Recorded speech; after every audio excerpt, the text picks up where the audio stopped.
Hi, my name is Jessica Holman, and I am your child's pre-calculus intermediate teacher. Pre-calculus intermediate can become a mouthful, so we abbreviate that PCI. This is my 14th year of teaching. This is my 7th year here at Carmel High School, and I spent 7 years at Lawrence Central High School in Indianapolis. Okay, this is my family. My husband Eric and I have been married for 9 years. It will be 10 years in March. And he is a mechanic, so he works here in Carmel at a place called Superior Auto Works. And so maybe he has worked on one of your vehicles. I have 2 children. My son Jackson is in the 2nd grade, and my daughter Katie is in kindergarten, and they both go to Carmel Elementary Schools as well. And in the middle is our 3rd child, Max.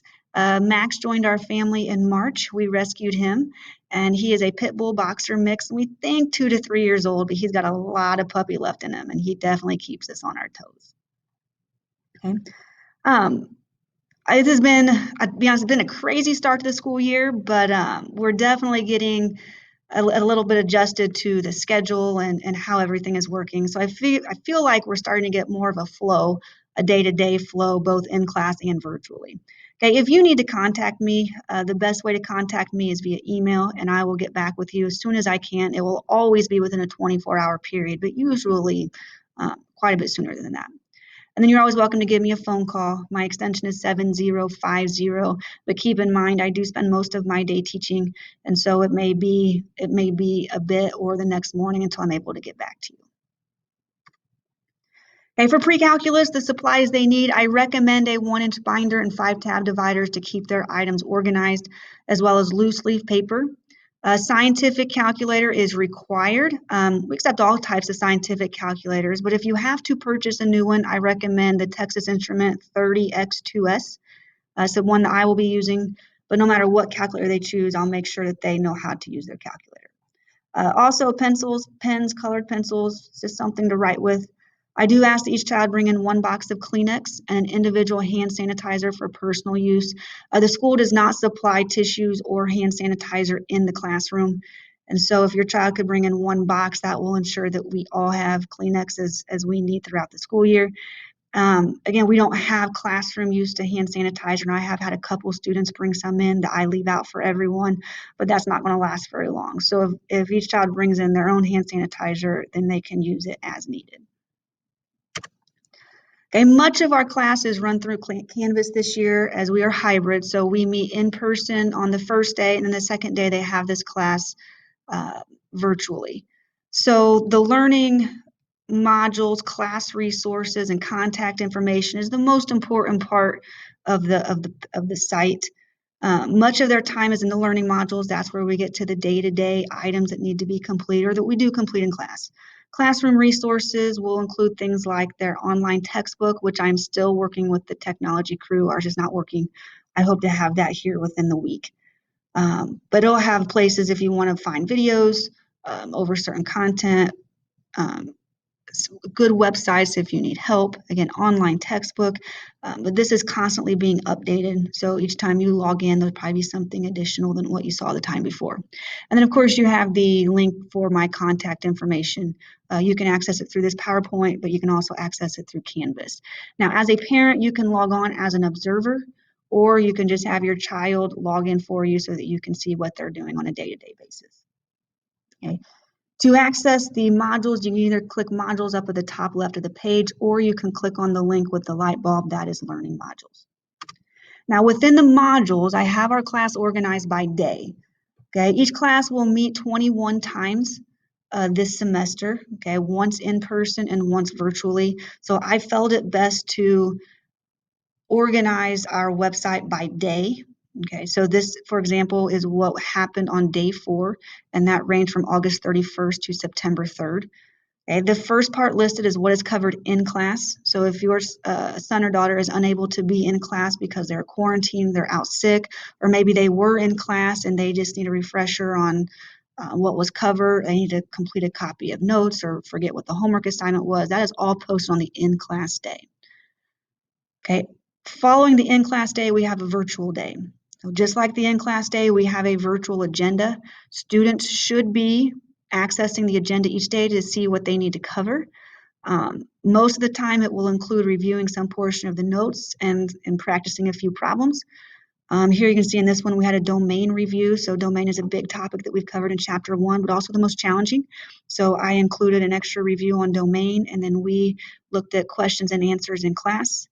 And then the majority of the time, there will be a short lesson covered through video, so video notes. Rarely is it an entire lesson. Usually it's more of an opportunity to preview the lesson, and then we'll cover the lesson in more detail during our next class period. Okay? But no matter if your student is in class or out of class, this is where they're going to find the work that needs to be completed. On the virtual days, the majority of the time, well, all the time, something has to be submitted. Sometimes it's 2 items, sometimes it's 1 item, but the submission is what I use to count their attendance. So if they submit the assignment or the lesson check that was asked to be covered, then they are marked virtually present. If in time I'm noticing that I'm not getting anything turned in on virtual days, the attendance will be changed to an absence. Okay, a day in the classroom, typically we start with a warm-up, and this usually covers a topic from previous lessons. Then I'll take homework questions and go over answers if the answers were not provided ahead of time. Then we usually cover notes. We'll review what the video notes covered on the last virtual day, as well as cover new notes in class. And then we typically have 25 minutes or so at the end of each period to practice problems in class, go through some challenge questions, maybe have some extensions of what we've been learning. But this is an opportunity for students to work, know what questions they have, and then get questions answered before they go home and try some practice problems on their own. Okay, each day there will be a homework assignment of some kind, whether that be turned in online or turned in the next class period. How can students be successful in PCI? First, they need to read the textbook and study examples in each lesson. And usually prior to each video notes, I ask students to read a couple of pages in the textbook, and this is just to preview it before the notes. And what we found that students who are able to preview the lessons ahead of time, then cover the notes, then we go over those again in class, are more successful as they have seen it more times than just waiting until we get to class. Complete homework on time with effort, and then check homework answers in the back of the book. So if we're working out of the textbook, all odd answers are in the back of the book. It is recommended that students check their answers ahead of time. Okay, students need to participate in class, ask questions if he or she is not understanding. And then if we're getting to the point where you have multiple questions and your questions are not getting answered in class, or the homework is more challenging than what was expected, I suggest students request an SRT pass for more individual help. So every gold day, your child has an SRT, which is like a study hall, and they can request a pass and see me for 60 minutes to get all the questions answered that they may need or get caught up had they been absent. Okay. It's important that students study for tests and quizzes by redoing problems from the notes, homework, and the review. Just looking at them is not going to help. They need to make sure they are able to solve them on their own. And also maintain good attendance. I'm going to add to that when possible this year. I know this is a kind of a crazy year, and for various reasons, students may not be able to be in class.